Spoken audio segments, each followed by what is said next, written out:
नमस्कार प्यारे बच्चों। आज हम लोग टॉपिक जो शुरू करने वाले हैं वो है एब्स्ट्रैक्ट अलजेब्रा। कहाँ मिलेगा एब्स्ट्रैक्ट अलजेब्रा आपके लिए? तो अगर आप लखनऊ यूनिवर्सिटी में फर्स्ट सेमेस्टर में हो, इस बार आपने फर्स्ट सेमेस्टर में एडमिशन लिया है बीएससी कोर्स में, BSc physics chemistry math course में, या बीएससी में आपने मैथ को लिया है एज अ मेजर लिया है या एज अ मेजर 2 लिया है, तो आपका जो सेकेंड पेपर होने वाला है वो होगा मैट्रिक्स एंड अलजेब्रा। अब वहाँ सिर्फ मैट्रिक्स एंड अलजेब्रा लिखा है, लेकिन बेसिकली वो एब्स्ट्रैक्ट अलजेब्रा है। उसका अगर सिलेबस को आप देखोगे तो सिलेबस में जो पहला यूनिट नंबर 2 है, वह यूनिट नंबर 2, 3 और 4, ये 3 यूनिट अलजेब्रा की हैं। यूनिट नंबर 1 जो है वो केवल मैट्रिसेस की है। तो ये जो वीडियो मैं शुरू करने जा रहा हूँ, ये पूरी वीडियो सीरीज़ होगी, और इस वीडियो सीरीज़ में हम लोग डिटेल में इस एब्स्ट्रैक्ट अलजेब्रा को पढ़ेंगे। तो ये एब्स्ट्रैक्ट अलजेब्रा का जो सिलेबस होगा, और साथ ही साथ मैट्रिक्स को भी पढ़ेंगे। जैसा मैंने बताया, मैट्रिक्स केवल यूनिट नंबर 1 में है, उसको हम अलग पैरेलल चलाएंगे, और यूनिट नंबर 2, 3 और 4 ये एब्स्ट्रैक्ट अलजेब्रा की हैं, उनको हम अलग से डिस्कस करेंगे। ठीक है, तो ये जो पूरी सीरीज़ है ये एब्स्ट्रैक्ट अलजेब्रा की। यूनिट नंबर 2 में आपके पास जो टॉपिक है, मैं जल्दी से पढ़ लेता हूँ आपका सिलेबस। हालांकि सिलेबस आप लोग डाउनलोड कर सकते हैं वेबसाइट से, और डिस्क्रिप्शन जरूर चेक करते रहिएगा इस वीडियो का, आपको कई सारी चीज़ें वहाँ पर भी डाउनलोडेबल मिलेंगे जिसको आप डाउनलोड कर सकते हैं। जैसे इक्विवेलेंस, रिलेशन एंड पार्टीशन। सबसे पहले एब्स्ट्रैक्ट अलजेब्रा पढ़ने से शुरुआत में सबसे पहले हमें रिलेशन और पार्टीशन के बारे में पढ़ना होगा। हालांकि रिलेशन और पार्टीशन का जो कॉन्सेप्ट है, इससे पहले आपको रिलेशन क्या होते हैं, रिफ्लेक्सिविटी प्रॉपर्टी क्या होती है, सिमेट्री प्रॉपर्टी क्या होती है, ट्रांसमिटिविटी क्या होती है, ये सब थोड़ा सा पढ़ना पड़ेगा। तो हम लोग वो पूरी बैकग्राउंड बात करेंगे। तो आपको ऐसा नहीं, इस वीडियो से आपको ऐसा नहीं होने वाला है कि आपको कुछ पढ़ाया कुछ छोड़ दिया। जो सिलेबस में लिखा है वो तो पढ़ाया जाएगा ही जाएगा, साथ ही साथ उस सिलेबस में जो पढ़ाया जाने वाला है उसको पढ़ने के लिए आपको और क्या मालूम होना चाहिए वो भी आपको यहाँ पर मिल जाएगा। अब आपको इस वीडियो को जस्ट एक नॉर्मल यूट्यूब वीडियो की तरह से नहीं देखना, ये एक पूरी प्रॉपर क्लास है।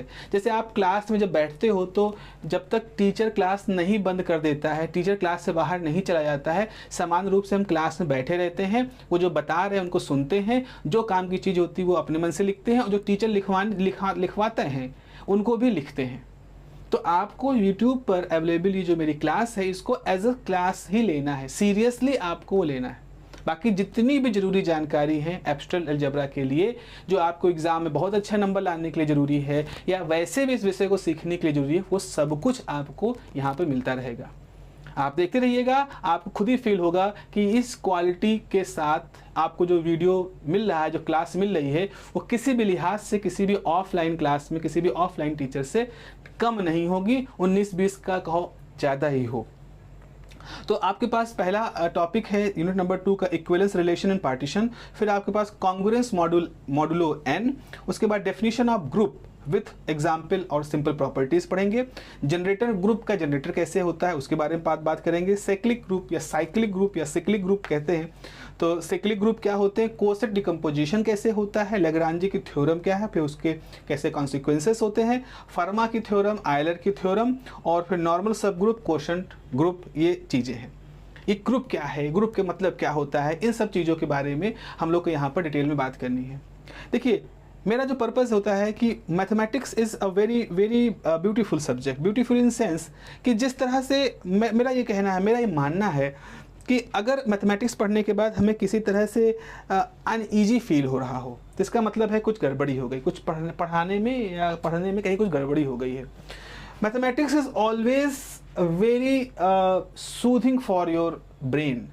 ये बिल्कुल वैसा है जैसे आप सुबह सुबह कभी आप अपनी पूरी नींद मतलब आप टाइम से घर पे सो जाएं, आप दिन भर के थके हैं, आप घर आए, अच्छा खाना खाए, और मान लो शाम को 10 बजे सो गए, रात को 10 बजे सो गए, और सुबह उठे आप 6 बजे या 5 बजे, पूरा आराम से 6-7 घंटे की नींद ले करके, और सुबह बिल्कुल भोर हो रही है, और भोर में आप किसी खुली जगह पर हो, तो जो आप सांस खींचते हो, जो ठंडा ठंडा चेहरे पे हवा लगती है, हवा चल रही बढ़िया बढ़िया, ठीक है, तो वो जब चेहरे पे वो जो हवा लगती है और वो जो आपने फेफड़े भर भर के सांस लेते हो, that is a very very unique experience. बहुत ही अच्छा, बड़ा ही एनर्जेटिक, बड़ा ही खुशनुमा सा वो एक अनुभव होता है। वैसा ही अनुभव होना चाहिए गणित पढ़ने के बाद दिमाग को, वो फ्रेश महसूस करना चाहिए, उसको ये लगना चाहिए कि अरे बाबा क्या खोपड़ी को प्रेशर कुकर बना दिया गया, ऐसा नहीं लगना चाहिए। अगर ऐसा लग रहा है प्यारों तो इसका मतलब जानते हो क्या है? इसका मतलब है कि वो जो लर्निंग, जो मैथ सीख के आए हो ना, वो थोड़ा सा गलत रास्ते का है। वो mathematics is very enjoyable thing, और कोशिश करो उसको एंजॉय करने को। कठिन नहीं है, कठिन नहीं है, कठिन मैथ नहीं है, जीवन भले हो सकता है। अब हम बात करते हैं कि भाई अलजेब्रा में ये एब्स्ट्रैक्ट अलजेब्रा का मतलब क्या हुआ? What do you mean by abstract? सामान्य रूप से एब्स्ट्रैक्ट मतलब ये होता है जो काल्पनिक हो, जिसके बारे में कुछ साफ साफ बातें ना मालूम हो, एक तरह से कल्पना लोक की बात है, ऐसी चीज़ें बातें। सामान्य रूप से एब्स्ट्रैक्ट का यही मतलब होता है, मतलब प्रत्यक्ष ना हो, आप सोचें, सोचो कि ये हो गया, सोचो वो हो गया, वैसा कुछ है। तो एब्स्ट्रैक्ट के ऊपर हम आएंगे, एब्स्ट्रैक्ट के ऊपर बात करेंगे। सबसे पहले तो हम बात कर लेते हैं भैया अलजेब्रा क्या होता है। वैसे अलजेब्रा की बहुत मूल परिभाषा पे नहीं जाएंगे। अगर आपने 11वीं 12वीं किताब आपके पास अलजेब्रा की होगी, एनसीईआरटी किताब अगर आपने पढ़ी है, तो एनसीईआरटी में अलजबर से वर्ड मिला, अरेबिक ने सीखा। अरेबिक एक कोई ऑथर रहे हैं, उन्होंने 18वीं शताब्दी में 8वीं शताब्दी में इस तरह के एक बताई, और इस तरह से अलजेब्रा की शुरुआत होती है। देखो पहले क्या होता था, पहले अलजेब्रा जो थी, जिसको हम अलजबर से वर्ड से मिलके बना अलजेब्रा, अलजेब्रा पहेलियों के रूप में पूछी जाती थी। अलजेब्रा जो होती थी पहेलियों के रूप में पूछी जाती थी। जैसा ऐसा कहा जाता है कि जब, अब पता नहीं वीर रस की बात है कि होता क्या था कि एक बार पृथ्वीराज चौहान, मोहम्मद गौरी की कहानी आपने सुनी होगी कि मोहम्मद गौरी जो होते हैं पृथ्वीराज चौहान को हरा देते हैं, और जब पृथ्वीराज चौहान हार जाते हैं तो मोहम्मद गौरी उनको बंदी बना लेता है और उनको उनकी बेइज्जती और उनकी आंखें फोड़ देता है पृथ्वीराज चौहान की। तो राजा पृथ्वीराज चौहान जब आंखों से अंधे हो जाते हैं, लेकिन उनकी धनुर्विद्या बड़ी अच्छी थी, उनको बहुत अच्छे धनुर्धर थे वो, तो उनका जो राजकवि था चंद्रबरदाई, वो उनके साथ हमेशा रहता था। मोहम्मद गौरी ने कहा था कि चलो ठीक है, इसको इसके साथ रखते हैं। तो ऐसा कहा जाता है कि एक बार मोहम्मद गौरी कहीं बैठे थे, एक सभा में, बड़ी सभा थी, वहाँ वो ये सुनते हैं कि भाई पृथ्वीराज चौहान बहुत अच्छे निशानेबाज थे। तो उनसे कहते हैं कि तुम निशाना लगाओ, आंख बंद, आंख तो फूटी चुकी है, निशाना लगाओ आवाज़ सुन के। तो भरी सभा में चंद्रबरदाई, वो जो पृथ्वीराज चौहान थे, वो आवाज़ कोई घंटा बजाता, उस घंटे पे तीर मारते थे। तो ऐसा कहा जाता है, ऐसा चित्रीकरण हुआ है कि चंद्रबरदाई क्या होते हैं, एक दोहा पढ़ते हैं।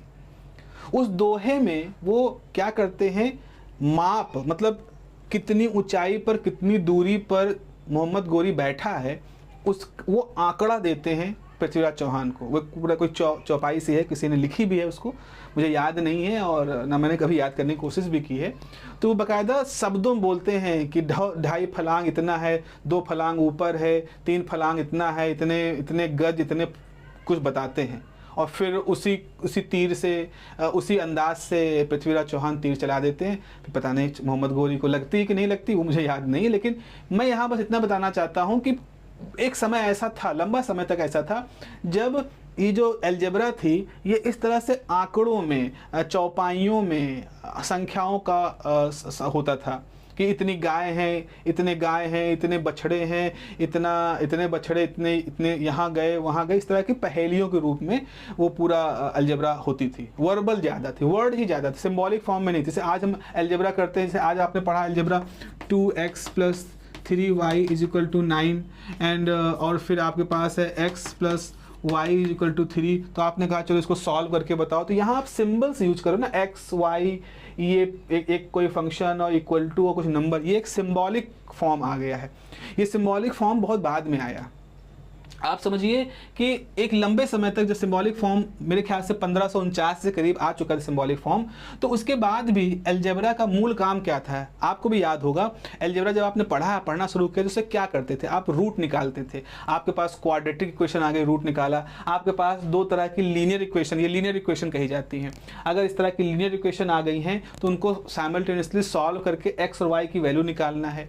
या क्यूब रूट वाली इक्वेशन है तो 3 रूट निकालना है, क्वाड्रेटिक इक्वेशन है तो 2 रूट निकालने हैं। तो सामान्य रूप से अलजेब्रा का जो मूल काम हम लोगों ने देखा है अपनी पुरानी कक्षाओं में, तो वहाँ पे इक्वेशन सॉल्व करना, पॉलिनोमियल्स मैं कह सकता हूँ, पॉलिनोमियल्स को सॉल्व करने का आप वहाँ पर मेन काम करते थे। और लंबे समय तक ऐसा रहा है, मतलब आप समझिए 1801 से लेकर के 1900 तक का जो ये 19वीं शताब्दी है, इसको 19वीं शताब्दी जिसको हम कहते हैं, उस दौरान तक अलजेब्रा का लगभग कुछ वैसा ही काम था, लेकिन धीरे धीरे परिवर्तन होने शुरू हो गए थे। ऐसे आयलर हैं, ये थे हेल्महोल्ट्ज, हैमिल्टन हैं, ये सब कुछ गणितज्ञ थे उस ज़माने के जो आ चुके थे और अपना काम कर रहे थे। गॉस भी धीरे धीरे अपना काम यहाँ पर करना शुरू कर चुके थे। लेकिन उसके बाद जब 20वीं शताब्दी शुरू होती, मतलब 1901 के बाद से जो ये समय शुरू हुआ है, तो ये शताब्दी अलजेब्रा के लिहाज से बहुत ही महत्वपूर्ण हुई। लोग जो मैथमेटिक्स करते थे, उस मैथमेटिक्स के मेथडोलॉजी में बदलाव आने शुरू हो गए। बदलाव किस तरह से आने शुरू हुए? जैसे पहले अलजेब्रा में हम बाकायदा इस तरह की इक्वेशन लेते थे, या इससे भी कोई कॉम्प्लिकेटेड इक्वेशन ले ली, फिर उसमें यह होता था कि भाई इस परिस्थिति में बताओ x की वैल्यू क्या होगी, इस परिस्थिति में बताओ y की वैल्यू क्या होगी, या ये बताओ कि क्या इस इक्वेशन को सॉल्व किया भी जा सकता है, क्या इस इक्वेशन में ऐसा कुछ आपको देख के लगता है कि क्या हम इसमें x और y की वैल्यू निकाल सकते हैं कि नहीं, रियल रूट होंगे कि इमेजिनरी रूट होंगे, नल रूट होंगे, मतलब जीरो आएगा या एक ही नंबर नॉन जीरो होगा, ऐसे बहुत सारे सवाल स्पेसिफिक थे। अलजेब्रा का जो स्कोप था बड़ा स्पेसिफिक था कि आपको इस तरह की स्थितियों में एक्स और वाई की वैल्यू निकाल के देना है। लेकिन धीरे धीरे क्या हुआ, इंटेलेक्चुअल एक्सरसाइजेस बढ़ने लगी, बौद्धिक रूप से लोगों ने और थोड़ा जनरलाइज करना शुरू कर दिया। जनरलाइज मतलब अब हम अपने रूल जो हैं वो किसी एक एक्स या वाई निकालने के लिए नहीं इस्तेमाल करेंगे, हम ऐसे रूल डिफाइन करेंगे जो कि जनरल हो, सब पे अप्लाई हो। जैसे फॉर एग्जांपल मैं अभी मौका है, जैसे अभी आपने सुन रहे होंगे, खबरों में चल रहा है मामला कि कोलकाता में एक बड़ी दुखद घटना हुई। एक महिला डॉक्टर की बड़ी निस्संस हत्या कर दी गई और बहुत ही बुरे आचरण के साथ उनका अंत हुआ, जो कि किसी भी लिहाज से मानवता को शर्मसार करने वाली घटना है, कोई इसको स्वीकार नहीं कर रहा है। लेकिन वो घटना कहाँ हुई है? वो घटना एक बड़े से शहर के एक हॉस्पिटल के एक इलाके में एक डिपार्टमेंट की घटना है। लेकिन आज क्या हुआ, वहाँ मांग सिर्फ उस जो दोषी है, उसका जो दोषी है उसको सजा दिलाने के साथ साथ अब एक जनरल बात शुरू हो गई है कि ये घटना दोबारा से ना हो, ऐसे के लिए हम क्या रूल अपनाएंगे। एक तो उस हॉस्पिटल में कुछ उपाय किए गए होंगे, सीसीटीवी कैमरे, सुरक्षा के इंतजाम बढ़ा दिए गए होंगे क्योंकि वहाँ घटना है। दूसरा, एक अब आंदोलन चल रहा है कैसे उसको जनरल, मतलब सभी डॉक्टरों के ऊपर सुरक्षा के ऐसे नियम बनाए जो सभी पे लागू हों, चाहे वो स्त्री हो, चाहे पुरुष हो, चाहे वो लखनऊ के डॉक्टर हो, चाहे दिल्ली के डॉक्टर हो, चाहे कलकत्ता के ही डॉक्टर हो। तो यहाँ पर क्या हो रहा है, जनरलाइजेशन हो रहा है। बात भले ही शुरुआत हुई थी किसी एक विशेष हॉस्पिटल के एक विशेष डिपार्टमेंट की एक विशेष घटना से, लेकिन आज की डेट में क्या हो रहा है, आज उसको दोबारा ना हो ऐसे लिए एक जनरल रूल की बात हो रही है, एक जनरल कानून की बात हो रही है। बस यही चीज़ मैं यहाँ पे भी कहना चाह रहा था। अलजेब्रा का एक लंबा समय ऐसा था जहाँ उसका काम था कि एक फला ऑर्डर की इक्वेशन को सॉल्व करना, एक खास तरह के ऑब्जेक्ट्स है एक्स और वाई है, इनके रूट को पता करना, इनकी वैल्यू को पता करना जो इक्वेशन सेटिस्फाई कर रहे हैं कि नहीं। फिर धीरे धीरे वैज्ञानिकों को लगा, मैथमेटिशियंस को लगा कि हम इसको और जनरल कर सकते हैं, हम इसको और बड़े व्यापक लेवल पर इसको समझ सकते हैं, समझा सकते हैं। हम ऐसे कुछ रूल बना सकते हैं जो रूल एक तरह के सेट पर लगना शुरू हो जाए, एक खास तरह के स्ट्रक्चर पे लगना शुरू हो जाए। मतलब अब हम तमाम तरह के नियमों की बात करना शुरू कर देते हैं। अब अगर आपको लगे कि वो नियम कौन से हैं, तो यहाँ पर वो नियम वो ऑब्जेक्ट इमेजिनरी हैं, मतलब इमेजिनरी भी नहीं कहूँगा, उनको एब्स्ट्रैक्ट कहूँगा कि वो कोई स्पेसिफिक नहीं है, एब्स्ट्रैक्ट है। जैसे मतलब कि हमें एक्स और वाई की वैल्यू निकालनी नहीं, हम एक खास तरह के रूल बना रहे हैं जिस रूल से हम किसी भी तरह की प्रॉब्लम को सॉल्व कर सकते हैं, किसी भी तरह की कंडीशन को एड्रेस कर सकते हैं। This is called the generalization. और यहीं से वर्ड आया है एब्स्ट्रैक्ट, यहीं से वर्ड एब्स्ट्रैक्ट आया है, यही इसका ओरिजिनेशन है कि मतलब हम स्पेसिफिक रूप से किसी वेरिएबल को नहीं बात कर रहे हैं, हम जनरल रूल बता रहे हैं कि इसकी सहायता से हम क्या क्या कर सकते हैं। ऐसे बहुत सारे नियम, जैसे वही चीज़ है ना, जैसे आपने अब कोई एक जगह है, मान लो शहर की एक जगह है जहाँ बार बार घटनाएं हो रही हैं, उन घटनाओं की वजह से बार बार एक्सीडेंट हो रहे हैं, तो हमारा इंटरेस्ट क्या है, हमें कुछ ऐसे रूल समझने हैं जिससे उस जगह की घटनाएं भी रुकें और वैसी स्थितियाँ जहाँ जहाँ देश में बन रही हों उन सभी जगहों पर सुधार हो सके। एक जनरलाइज रूल आपने बनाना शुरू कर दिया जो किसी शहर, किसी कस्बे, किसी राजमार्ग के तक ही सीमित नहीं है, बल्कि वो रूल अब पूरे भारत में भी कहीं भी लग करके एक समस्या का समाधान दे सकते हैं। ये जनरलाइजेशन का मतलब है।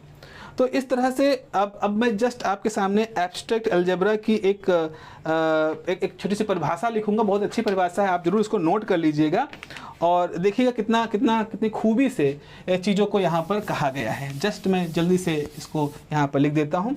परिभाषा ये है कि जो एब्स्ट्रैक्ट अलजेब्रा है, abstract algebra is the processes of noting similar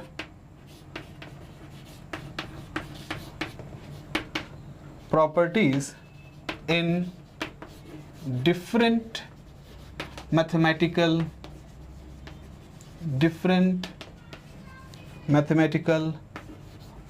objects. Then we see what we can prove about the objects with these properties and able to say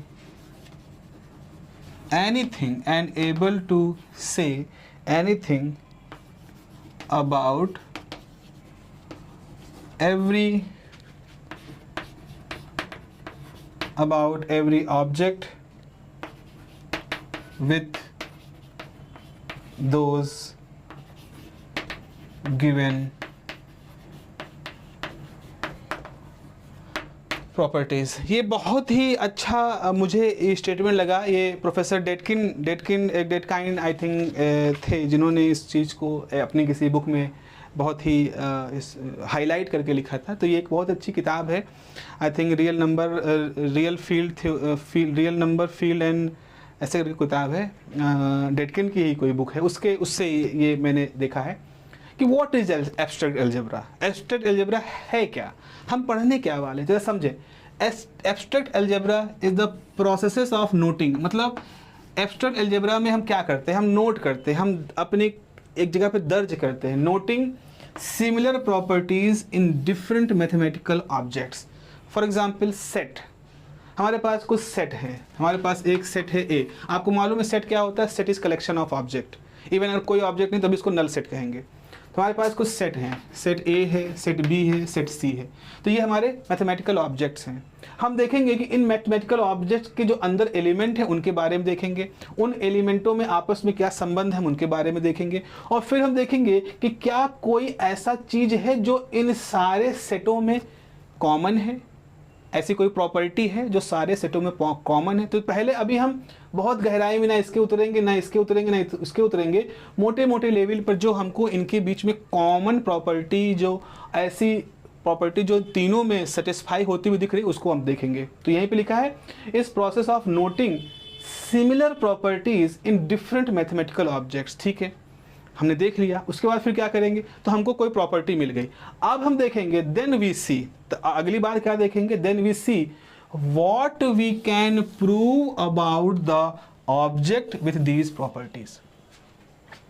क्या, तो पहले तो हमने इन तीनों ऑब्जेक्टों को मोटे तौर पे देखा और पाया कि कोई प्रॉपर्टी ये है इसके अंदर, वही प्रॉपर्टी इसके अंदर भी है, और वही प्रॉपर्टी इसके अंदर भी है। तो हमने देखा कि एक ऐसी प्रॉपर्टी है जो कि इन मैथमेटिकल ऑब्जेक्ट्स में कॉमन है। अब हमने खाली इन प्रॉपर्टी की स्टडी की। उसके बाद फिर हम देखते हैं कि खाली इतनी जानकारी से, इन कॉमन प्रॉपर्टी की जानकारी मात्र से, अब हम इस पूरे ऑब्जेक्ट के बारे में क्या सोच सकते हैं। खाली ये जान करके हम इस पूरे ऑब्जेक्ट की स्थिति के बारे में क्या सोच सकते हैं, वही लिखा है व्हाट वी कैन प्रूव, हम क्या साबित कर सकते हैं about the object with these properties. और साथ ही साथ प्रूफ भी कर सकते हैं, और साथ ही साथ क्या हम कुछ कह सकते हैं, क्या कुछ प्रिडिक्ट कर सकते हैं। And able to say anything about every object with this given property. तो हम उन ऑब्जेक्ट के बारे में क्या प्रूव कर सकते हैं, और हम उन ऑब्जेक्ट्स के विद दोज गिवन प्रॉपर्टीज उन ऑब्जेक्ट के बारे में क्या कह सकते हैं। फॉर एग्जाम्पल जैसे चलिए हम उसी बात के बारे में बात करते हैं। जब वो दुखद घटना कलकत्ता की हुई तो आपका जो वो व्यक्ति था जिसको पकड़ा गया, उस व्यक्ति के बारे में हर कोई जानना चाह रहा था कि ये व्यक्ति क्या है। हमने कुछ कॉमन प्रॉपर्टी उसके बारे में देखी कि वो महिलाओं को लेकर के बहुत ही हिंसक था, बहुत ही उसके अंदर निरादर का भाव था। तो ये एक प्रॉपर्टी हमने उसके परिवार की, उसकी शादीशुदा ज़िंदगी से निकाल के देखी। फिर हमने उसके फ़ोन के बारे में आया कि उसके फ़ोन में बड़े ही आपत्तिजनक वीडियोस थे जो कि किसी भी लिहाज से उसकी महिलाओं के प्रति जो कुत्सित मानसिकता थी उसको दिखाने वाले हैं। तो हमने एक उसके फ़ोन से निकलने वाले एक वीडियो, एक डाटा से और उसके पिछली पारिवारिक जीवन से कुछ डाटा निकाला। तो ये एक उसके पूरे जीवन की कुछ हमने प्रॉपर्टी निकाली और फिर हम इन प्रॉपर्टीज़ के कि उसकी वो जो पारिवारिक ज़िंदगी थी, उसके पास जो उस तरह के वीडियो थे, इनसे हम उस पूरे व्यक्ति के किस तरह के व्यवहार की हम प्रेडिक्शन कर सकते, वो आ गई। वही हुआ कि चूंकि उसकी महिलाओं के प्रति इस तरह से नज़रिया शुरू से था, उसके और जो सबूत है उसका पारिवारिक जीवन, जो सबूत है उसके फ़ोन मिलने वाला डाटा, इससे हम उसके पूरे व्यवहार का एक रूपरेखा तय कर रहे हैं। देखी हमने एक प्रॉपर्टी, लेकिन हम तय कर रहे हैं उसके पूरे व्यवहार के बारे में। और ना केवल व्यवहार के बारे में तय कर रहे हैं बल्कि प्रिडिक्ट भी कर रहे हैं और अनुमान भी लगा रहे हैं कि ये ऐसा रहा होगा, तो इसके दिमाग में क्या चलता रहा होगा, इसकी सोच कैसे रही होगी, कितना इसने इस चीज़ को किया, और वो मतलब बहुत कुछ हम उसके बारे में एनालिसिस करना शुरू कर दे रहे हैं। और ये सभी लोग कर रहे हैं, जो जांच टीम है वो भी ऐसे ही रास्ते पे हैं, या जो भी साइकोएनालिस्ट होंगे वो भी यही कर रहे होंगे। तो वही चीज़ तो है। सबसे पहले हम क्या करेंगे, हमारे पास मैथमेटिकल ऑब्जेक्ट्स हैं, जितने भी हो हमें मिल गए हैं, उन ऑब्जेक्ट्स के बारे में क्या कॉमन प्रॉपर्टी है पहले हम उसके बारे में जानकारी हासिल करेंगे। फिर उन कॉमन प्रॉपर्टी के आधार पर हम उन ऑब्जेक्ट के बारे में क्या प्रूफ कर सकते हैं उसके बारे में अध्ययन करेंगे, और साथ ही साथ जो प्रूफ नहीं कर पा रहे तो हम क्या प्रिडिक्ट कर सकते हैं उन ऑब्जेक्ट्स के बारे में, उसकी भी स्टडी करेंगे, just by knowing that similar properties. तो this is the whole idea about the abstract algebra। हम क्या करने वाले हैं abstract algebra में, यही करने वाले हैं। तो हम किसी एक विशेष कि हम इसमें x की वैल्यू निकालने वाले हैं, हम इसमें क्यूबिक रूट के 3 वैल्यू निकालने वाले हैं, ऐसा नहीं है। हम स्लोप निकालने वाले, सिर्फ ऐसा नहीं है। हम एक थोड़ा बड़े लक्ष्य की तरफ जा रहे हैं। छोटी सी जानकारी से कैसे बड़ी जानकारी का खाका तैयार किया जाए, इस बारे में हम बात करने वाले हैं। ठीक है, तो this is I hope I am clear about what is the meaning of abstract algebra।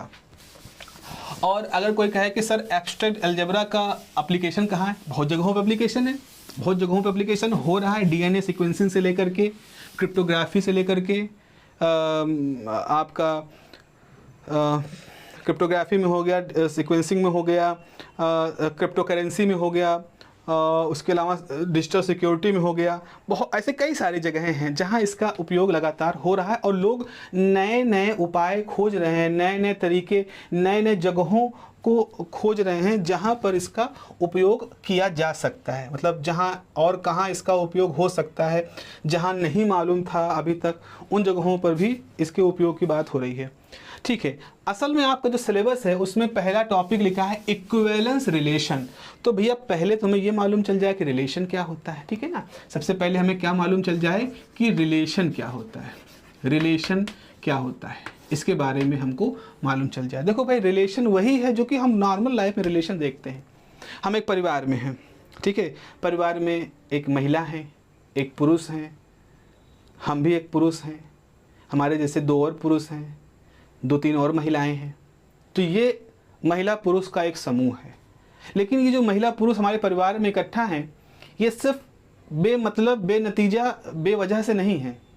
हम एक संबंध आपस में रख रहे हैं। वो हमारी माता हैं, वो हमारे पिता हैं, वो हमारे माता पिता जो हैं वो आपस में विवाह संबंध से जुड़े हुए हैं। हमारे भाई हैं, हमारे बहन हैं, एक जिनसे हमारा विवाह हुआ है हमारी धर्मपत्नी है, एक जिनसे हमारे भाई का विवाह हुआ है उनकी धर्मपत्नी है। तो वैसे देखने पर ये स्त्री पुरुष का एक समूह है। मेरा परिवार एक स्त्री पुरुष का समूह है, लेकिन वो स्त्री पुरुष के समूह इंडिपेंडेंट नहीं है। आपस में हम जुड़े हुए हैं रिश्तों के थ्रू, खून के रिश्तों के थ्रू, ब्लड रिलेशन भी हैं, सामाजिक रिलेशन भी हैं। तो रूहानी रिलेशंस हैं हमारे, मतलब प्रेम के भी संबंध हैं, ब्लड के भी संबंध हैं, सामाजिक भी संबंध हैं। तो ये रिलेशंस हैं जो कि इस स्त्री पुरुष का जो ये पूरा कलेक्शन है इसके बीच में एग्जिस्ट कर रहा है। तो अब इस तरह का रिलेशन आपको हर तरफ मिलेगा। अगर मेरे पास ये बोर्ड है तो मैं इसका ओनर हूँ, इसके साथ मेरा संबंध है कि मैं इसका मालिक हूँ। भले ही निर्जीव है, मालिक का मतलब कोई सजीव की बात नहीं होती। इस बोर्ड पे मालिकाना हक मेरा है, तो मेरा और बोर्ड के साथ एक संबंध है, ओनरशिप का संबंध है। मेरा आप लोग के साथ भी एक तरह का संबंध है। ठीक है, पर्दे की इस तरफ हम हैं, पर्दे की उस तरफ आप हो। मैं लखनऊ में हूँ, आप हो सकता है कि लखनऊ किसी दूसरे कोने में हो, आप दिल्ली में हो, आप कहीं भी भारत किसी कोने में हो, लेकिन फिर भी आप मुझे देख रहे हो, मैं आपको पढ़ा रहा हूँ, आप मुझसे पढ़ रहे हो, तो हम भी एक लॉन्ग डिस्टेंस गुरु शिष्य का एक रिलेशन एग्जिस्ट कर रहे हैं। तो भले ही हम इस पूरे भारत के इस दो अलग अलग एंटिटी हैं, भारतीय हैं, हम दोनों भारतीय हैं, हो सकते हैं आप बाहर के भी देश के हो, अपने देश के हो, लेकिन फिर भी हम एक संबंध के साथ जुड़े हुए हैं। तो रिलेशन इज एवरीवेयर। और ऐसे ही रिलेशन, अब यहाँ तो हमने भाई का नाम दे दिया, पिता का नाम दे दिया, माता का नाम दे दिया, पत्नी का नाम दे दिया, यहाँ तो नाम दे दिए रिलेशन से। लेकिन कई बार क्या होता है कि इन रिलेशन को हम मैथमेटिकल तरीके से समझना चाहते हैं। खैर वो तो रिश्तों की बात हो गई। अगर हम ऑब्जेक्ट की बात करें, जैसे हमारे रियल नंबर है, इंटीजर की बात करूँ तो इंटीजर में एक इंटीजर है, उस इंटीजर में जैसे 1 जोड़ोगे अगला इंटीजर आ जाएगा, फिर उसमें जैसा आप +1 करोगे अगला इंटीजर आ जाएगा। यानी कि हर इंटीजर अगर क्रम से बढ़ते जा रहे हो तो एक एक के डिफरेंस के साथ तो है ना। इस तरह से इंटीजर, अगर एक इंटीजर का सेट बनाओगे, सभी तरह के इंटीजर रखोगे तो आपको हर इंटीजर उसके बाद जस्ट वाला मिल जाएगा, फिर उसके जस्ट बाद वाला मिल जाएगा। इस तरह से आप उनके बीच में 1+ का एक रिलेशन मान लोगे। अच्छा चलो बड़े लेवल पे बात करते हैं। इस विश्व में जितने भी लोग हैं उनके बीच में क्या रिलेशन है? हम कह सकते हैं एक संतान है, संतानें हैं। मतलब जैसे पीढ़ी दर पीढ़ी मतलब क्या हुआ? अगर फैमिली ट्री की बात करते हैं ना, ये जो 2 व्यक्ति हैं उनकी संतानें हुई, फिर उनकी संतानें हुई, फिर उनकी संतानें हुई, उनकी संतानें हुई, और इस तरह से पूरा जो वृक्ष है वो पूरा बन गया। तो जैसे मैथोलॉजिकली हम कहते हैं ना आदम हव्वा, तो आदम हव्वा शुरुआत के 2 स्त्री पुरुष थे, फिर उनकी संतानें, फिर उनकी संतानें, फिर उनकी संतानें, और उन्हीं से ही पूरा जो हमारे पृथ्वी पे जो लोग हैं उनको हम बना हुआ मान सकते हैं। सब आदम हव्वा की संतानें हैं। मतलब जस्ट मैथोलॉजिकल व्यू है। What I just want to, मैं आपको ये कहना चाहता हूँ आप समझे इसके पीछे मैं कहना क्या चाह रहा हूँ, रिलेशन की बात क्या कहना चाह रहा हूँ। तो आपके लिए क्या है कि जैसे रिलेशन क्या है, एक रूल है जो एक्सप्लेन करता है कि अगर आपके पास कोई डोमेन है, उसका रेंज है, मतलब आपके पास एक सेट A है, एक सेट B है, ठीक है, आपके पास एक सेट A है, आपके पास एक सेट B है, और ये सेट A में अगर 1 2 3 है और यहाँ पर A B C है, तो आखिर ये दोनों कैसे जुड़े हुए हैं आपस में, उसको बताने वाला जो एसोसिएशन है, उसको बताने वाला कोई एसोसिएशन होगा। एसोसिएशन मतलब हम ये कह सकते हैं, for example just let me just try to explain this. Suppose हमारे पास यहाँ पर है राज, एक लड़का है राज, एक लड़की है प्रिया, एक लड़का है विजय, ठीक है। यहाँ पर एक कार है, यहाँ पर है i10 कार है एक के पास है कुछ क्विड है, एक के पास कोई छोटी सी कार का नाम बताओ, स्विफ्ट है। इस तरह से है। तो यहाँ पर अब आप कहोगे रिलेशन क्या है? राज किसका मालिक है? क्विड का। प्रिया मालिक है i10 की, विजय मालिक है स्विफ्ट के। तो यहाँ पर ये रिलेशन क्या है? ऑनरशिप का। भाई कौन किसकी मालिकाना हक है? तो इन राज का क्विड से क्या है? Raj is owner of Kwid, Priya is owner of i10, Vijay is owner of Swift. So ये क्या है? ये एसोसिएशंस हैं। कैसे? राज क्विड के साथ जुड़े हैं, प्रिया i10 के साथ जुड़ी हुई हैं, और विजय स्विफ्ट के साथ जुड़े हुए हैं। अब आप रेंज डोमेन कह लो या एक सेट से दूसरे सेट के बीच में ऑनरशिप है।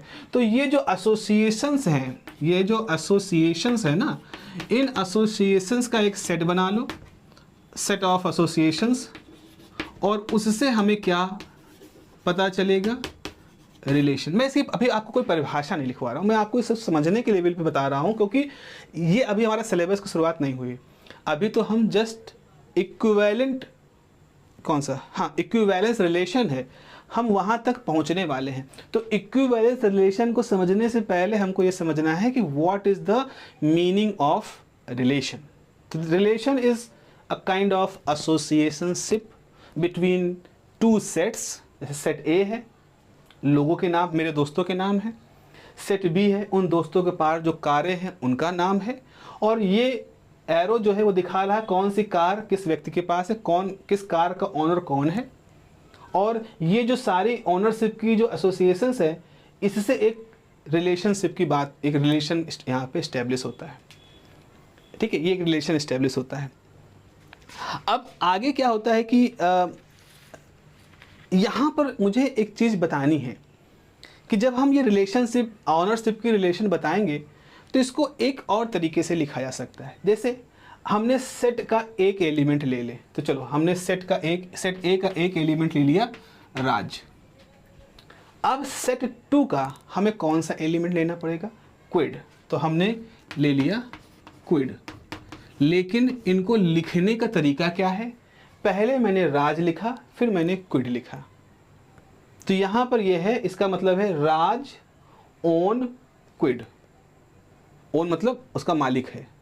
तो अगर मैं कोई रिलेशन यहाँ इस्टेब्लिश कर रहा हूँ, यहाँ रिलेशन क्या है, मालिकाना हक, यहाँ पर ओनरशिप है, तो रिलेशन क्या है, ओनरशिप, और उसको मान लो रिप्रेजेंट कर रहे हैं आर से। R is the relation ownership, या ओ से कहते हैं, मान लो O is the symbol for the relation ownership. तो हम क्या क्या कहेंगे, राज ओनरशिप क्विड का, यानी कि राज और क्विड के बीच में ये रिलेशन है ओनरशिप का। अब इसको एक और अच्छे तरीके से लिखते हैं, एक यहाँ पे कॉन्सेप्ट यहाँ पर इस्तेमाल होता है, ऑर्डर्ड पेयर। ऑर्डर्ड पेयर मतलब एक जोड़ा बनाएंगे दो सेटों के एलिमेंट का, लेकिन वो जो जोड़ा बनेगा वो एक ऑर्डर को फॉलो करेगा। ऑर्डर मतलब एक क्रम को फॉलो करेगा। जैसे मैंने एक सिंबल लिया, करली ब्रैकेट से लिया, राज क्विड, तो इसका मतलब ये है कि Raj is the owner of Kwid. Raj is the owner of Kwid. क्या इस तरह का अगर हम अगड़म बगड़म कर दें तो क्या ऐसा कोई मतलब निकलेगा, नहीं निकलेगा। क्या क्विड ओनर है राज की, क्या क्विड मालिक है राज की, नहीं, राज मालिक है क्विड का। तो ऑर्डर पेयर का मतलब ये होता है जहां पर आप दोनों सेटों के एलिमेंट को एक जगह रखोगे, एक क्रम से रखोगे, एक ऑर्डर से रखोगे, जिसका अपना कुछ मतलब भी होगा। तो हम यहां ये भी कह सकते हैं हर ऑर्डर पेयर एक रिलेशन को बताता है। मतलब ऑर्डर पेयर मतलब जिसका मतलब हो, इसका कोई मतलब नहीं है। क्विड ओन राज, यूजलेस, कोई मतलब नहीं। मालिक कार ने मालिक को रखा है, कार ने खरीदा है राज को, नहीं, राज ने खरीदा है क्विड को। तो ये इसका कोई मतलब नहीं। तो इस तरह से ये जो ऑर्डर पेयर है, जो इस तरह से लिखने का तरीका है, ये क्या एक चीज़ को रिप्रेजेंट करता है, रिलेशन को रिप्रेजेंट करता है। ये एक रिलेशन है, और चूंकि यहाँ पर दो सेट हैं और दो तरह के एलिमेंटों को हम यहाँ पर ले रहे हैं, तो यहाँ पर हम बाइनरी, इसको हम बाइनरी रिलेशन कहते हैं। जो इस तरह का सिंपलेस्ट रिलेशन है, किन्हीं दो सेटों के बीच में किन्हीं दो एलिमेंटों का ऑर्डर पेयर बना रहे हैं, तो इसको हम बाइनरी रिलेशन कहते हैं। तो यहाँ पर ये जो ऑर्डर पेयर हैं, ये क्या रिप्रेजेंट कर रहे हैं, ऑर्डर पेयर एक बाइनरी रिलेशन को साबित कर रहे हैं। तो बाइनरी क्यों, क्योंकि बाई मतलब दो, और भी ऑर्डर हो सकते हैं, बिल्कुल। अलजेब्रा बहुत विकसित की गई है, और विकसित अलजेब्रा में हम एन एरी रिलेशन भी इस्टेब्लिश करते हैं। खासतौर पे जो एन टपल्स होते हैं, टपोलॉजी की जो ब्रांच होती है मैथमेटिक्स में, वहाँ पर हम एन एरी रिलेशन की तरफ भी बात करते हैं। एन एरी मतलब जैसे बाई मतलब दो, नरी, वैसे ही एन मतलब बाई की जगह पर एन टपल्स हैं उसके अंदर, तो एनरी ऑपरेशन की भी यहाँ पर बात हो सकती है। तो इस तरह से अगर ऑर्डर पेयर हैं तो एक रिलेशन क्या है, रिलेशन जो होता है कि सेट का, उसका एक ऑर्डर पेयर होता है। तो किसी सेट पे अगर सेट्स के रिलेशन अगर बताने हैं तो हम उसमें एक ऑर्डर पेयर को डिफाइन कर देंगे, तो एक तरह से वो रिलेशन को डिफाइन करेगा। अच्छा, जैसे अब ऑर्डर पेयर की परिभाषा तो मैंने ऑर्डर पेयर के बारे में बताया ही, थोड़ी सी परिभाषा लिख लें, ठीक है, परिभाषा लिख लें इसके बारे में। हो सकता है कभी आपको जब खुद से रिवाइज कर रहे हो चीज़ों को और आपको लगे कि नहीं कोई परिभाषा होती तो ज़्यादा आनंद आता, तो चलिए एक परिभाषा लिख लेते हैं। लेकिन again I am warn you, this is not the part of your syllabus directly, it may be helpful to understand the rest of the syllabus, ठीक है। तो आपके पास मैं लिख रहा हूँ order pair,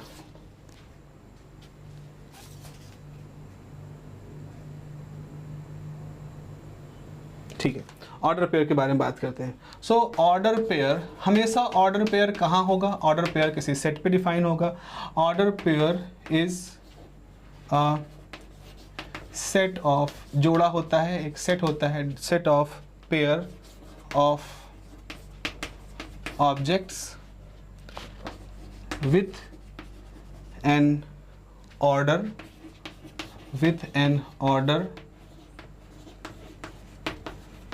associated with them, ठीक है। तो order pair is a set of, order pair is a set of pair of objects with an order associated with them. तो ऑर्डर पेयर क्या होता है? ऑब्जेक्ट्स का एक पेयर होता है, पेयर मतलब दो होते हैं, इसीलिए इसको मतलब दो होते हैं, दो सेट के लिए डिफाइन कर रहे हैं, जिसमें कि एक ऑर्डर एसोसिएटेड होता है। जैसे मैंने पहले बताया राज क्विड, तो राज ओन द क्विड, इस तरह से। तो इसका मतलब है कि अगर हमारे पास कहीं एक्स वाई लिखा है तो it is not same as Y X, same नहीं होगा। ये वही चीज़, एग्जाम्पल याद रखना, राज ओनर है क्विड का, that is this, Quid owner है राज की, दैट इज दिस। तो दोनों का मतलब सेम नहीं है, ठीक है।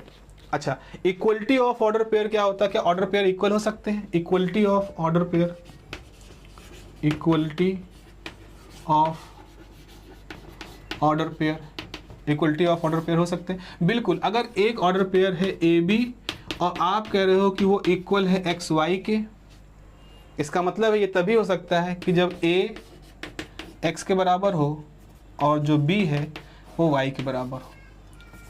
तो अगर दो ऑर्डर पेयर इक्वल हैं तो ऐसे तभी संभव हो सकता है कि वो दोनों ऑर्डर पेयर के जो एलिमेंट हैं वो एक ही जैसे हैं, तभी ऐसा हो सकता है, ठीक है। अब इसी क्रम में हम बाइनरी रिलेशन के बारे में बात करते हैं। मैंने बाइनरी रिलेशन आपको समझाने की से पहले कोशिश की है, उम्मीद है आपको चीज़ें वहाँ पर क्लियर हुई होंगी।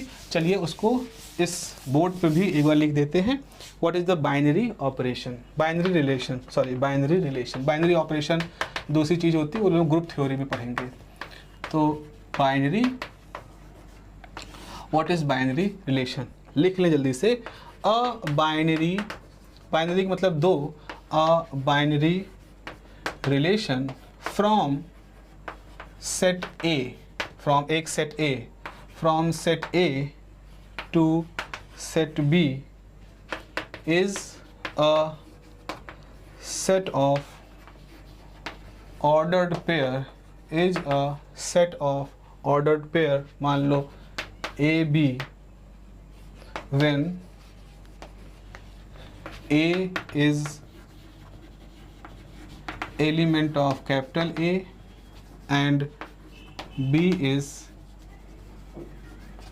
element of capital B, ठीक है। अब अगर मान लें फॉर ए बी रिलेशन की बात करें, बाइनरी रिलेशन की बात करें, for binary, for A B order pair जो है द रिलेशन इज आर। मान लो जो बाइनरी रिलेशन है जो कि इन दोनों को आपस में जोड़ रहा है वो आर है।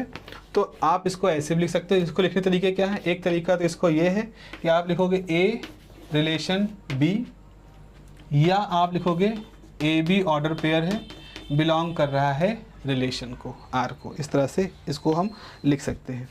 अच्छा, अभी क्या है, मान लो हमने कहा दो सेट हैं ए और बी, मान लो एक ही सेट है, एक ही सेट है, एक ही सेट में 1 2 3 इस तरह से एलिमेंट है, और दूसरा सेट भी ए है, ये भी सेट ए है, ये भी 1 2 3, 1 इससे जुड़ा है, 2 इससे जुड़ा है, 3 इससे जुड़ा है। तो यहाँ पे ऐसा कह सकते हैं 1 = 1, 2 इक्वल टू 2, 3 इक्वल टू 3, यानी set A equal to set B, इस तरह से। तो ऐसी स्थिति में क्या होगा, ऐसी स्थिति में लिखेंगे, इसे लिखेंगे कि relation from A to B. अभी हमने क्या लिखा था, यहाँ लिखा था binary relation from set A to B. अब उसको सेट ए टू बी नहीं लिखेंगे, बल्कि उसे लिखेंगे रिलेशन ऑन ए। अब ये नहीं लिखा जाएगा कि relation from set, binary relation from set A to B, बल्कि ए टू बी की जगह पर लिखा जाएगा रिलेशन ऑन ए पे ही इसका रिलेशन है। चलिए कुछ एग्जाम्पल हम लोग यहाँ पे पढ़ लेते हैं। यहाँ पर एक बहुत अच्छी सी थ्योरी, एक और थ्योरी है, ग्राफ थ्योरी से कहते हैं, या डायरेक्ट ग्राफ जिसको कहा जाता है, डायरेक्ट ग्राफ, उसको हम यहाँ पे बनाते हैं। बहुत सिंपल सा कॉन्सेप्ट होगा, आप देखोगे बहुत सिंपल सा होगा। खासतौर पे अगर आप कभी डिस्क्रीट मैथमेटिक्स के पढ़ना चाहेंगे तो डिस्क्रीट मैथमेटिक्स में इस तरह का एक टॉपिक है। चलिए अब हम यहाँ पर ये कह रहे हैं कि एक रिलेशन है, एक बाइनरी रिलेशन है आर, जो कि किसी सेट ए पर लग रहा है। तो रिलेशन क्या है, एक सेट है, एक कोई सेट है, मान लो उस सेट में आपके पास कुछ एलिमेंट हैं। हमने रिलेशन क्या दिखाया, हमने बाइनरी रिलेशन दिखाया ए बी मतलब ए डिवाइड्स बी। तो हमने एक रिलेशन डिफाइन किया ए और बी। ऑब्वियस सी बात है, ए किसी सेट ए का एलिमेंट है, बी किसी कैपिटल बी का एलिमेंट है, ए डिवाइड बी। तो अब आपको यहाँ पर कि अब यहाँ पर जो है सेट क्या है, सेट है आपके पास 1 2 3 4 इस तरह का है। तो अब आप इसके ऊपर एक बाइनरी ऑपरेशन कौन सा है, a डिवाइड b, ये लगाना है और उसको ग्राफिकली दिखाना है। तो कैसे दिखाएंगे, देखो जैसे एक एलिमेंट 1 है, एक एलिमेंट 2 है, एक एलिमेंट 3 है, एक एलिमेंट 4 है। तो देखिए क्या क्या किसको किसको डिवाइड कर सकता है। चलो इसको हम यहाँ रखते हैं, यहाँ जो तो ज़्यादा बढ़िया होगा। 1 इधर रखें, 2 इधर रखें। तो 1 2 को डिवाइड करता है, बिल्कुल, एक एरो ये बन जाएगा। 1 3 को डिवाइड करता है, बिल्कुल। 1 4 को डिवाइड करता है, बिल्कुल। तो a डिवाइड b मतलब 1 किसको किसको डिवाइड कर रहा है, वो आपके पास हो गया। क्या 2 4 को डिवाइड करता है, बिल्कुल, तो एक एरो इधर हो जाएगा। 2 3 को डिवाइड करता है, नहीं, एक रिमाइंडर बच जाएगा, तो हमने नहीं लिखा। अब देखो क्या 3 3 को डिवाइड करता है, हाँ। 1 1 को डिवाइड करता है, हाँ। 2 2 को डिवाइड करता है, हाँ। 4 4 को डिवाइड करता है, बिल्कुल करता है। तो इस तरह से आपने एक ग्राफ बना दिया। ये जो पूरा रिलेशन कौन सा है, ए अपॉन बी, यानी ए डिवाइड्स बी, जबकि सेट में हमें 4 एलिमेंट दिए गए हैं। तो हमने यहाँ पर इस तरह से ए इसको ले लिया, बी इसको ले लिया, ए इसको ले लिया, बी इसको ले लिया, ए इसको ले लिया, बी इसको ले लिया, ए 2 को ले लिया, बी 4 को ले लिया। एक ही सेट के इन चारों एलिमेंट को भी आपस में हमने बाइनरी ऑपरेशन को सेटिस्फाई करता हुआ दिखाया, और दिखाया कि इस तरह का ग्राफ बनेगा। तो ये ग्राफ बहुत ही बेसिक सा है, सिर्फ लॉजिक लगा है। लेकिन आप इस तरह ग्राफ डिस्क्रीट मैथमेटिक्स में आप देखते हैं, ग्राफ थ्योरी जो पढ़ते हैं आप, तो वहाँ पर ग्राफ और ट्री और वो सब बनता है, बाइनरी रिलेशन, वहाँ पर आप इसको पढ़ते हैं। चलो एक और रिलेशन, एक और इसी तरह से अगर हम सोचें, अगर हमने रिलेशन डिफाइन किया A B, A is equal to B, और सेट क्या है, सेट है हमारे पास 1 2 3 4। इसके लिए ग्राफ कैसा बनेगा, तो एक है एलिमेंट 1 2 3 4। अब देखो क्या 1 3 के बराबर है, नहीं। ये आपस में बराबर है, नहीं। लेकिन क्या 1 1 के बराबर है, बिल्कुल। 3 3 के बराबर है, बिल्कुल। 4 4 के बराबर है, बिल्कुल। 2 2 के बराबर है, बिल्कुल। तो इसका ग्राफ आपका इस तरह से बनेगा। तो खैर मैं अभी यहाँ तो थोड़ा सा आगे एक ले गए हैं हम बात को, लेकिन आप ये समझ लीजिए कि जस्ट एक एक्सप्लेनेशन करने की बात है कि हम ग्राफिकली भी चीज़ों को इस तरह से समझा सकते हैं। तो जैसे जैसे अलजेब्रा डेवलप होती गई समय के साथ साथ, जैसे जैसे अलजेब्रा में और भी ज़्यादा एडवांसमेंट होती गई, वैसे वैसे हम लोगों ने यहाँ पर चीज़ों को ग्राफिकली तरीके से समझा, विजुअली तरीके से समझा, वर्बल तरीके से समझा, और मैथमेटिकल नोटेशन के थ्रू भी समझा। ठीक है, ये हो गया हमारे पास रिलेशन का मतलब। अब इसके बाद फिर मुझे 2 चीज़ें और पढ़ानी है, because the memory is almost full. तो इसलिए इस वीडियो को मैं यहीं पे रोकूंगा, और अगले वीडियो में मैं आपको कार्टेशियन प्रोडक्ट उसके बाद रिफ्लेक्सिविटी की प्रॉपर्टी, सिमेट्री की प्रॉपर्टी, ट्रांसमिटिविटी की प्रॉपर्टी क्या होती है, ये 3-4 प्रॉपर्टी पढ़ लेंगे। कार्टेशियन प्रोडक्ट को पढ़ लेंगे, जल्दी से हो जाएगा, 10 मिनट के अंदर, 15 मिनट के अंदर वो ख़त्म हो जाएगा। और फिर हम उसके बाद इक्विवेलेंस रिलेशन और पार्टीशन, ये चीज़ें भी पढ़ लेंगे। तो मोस्ट प्रोबेबली अगला जो वीडियो होगा उसमें हम इस चीज़ का बचा हुआ पार्ट पढ़ेंगे और जो बाकी की चीज़ें हैं सिलेबस की वो पढ़ेंगे।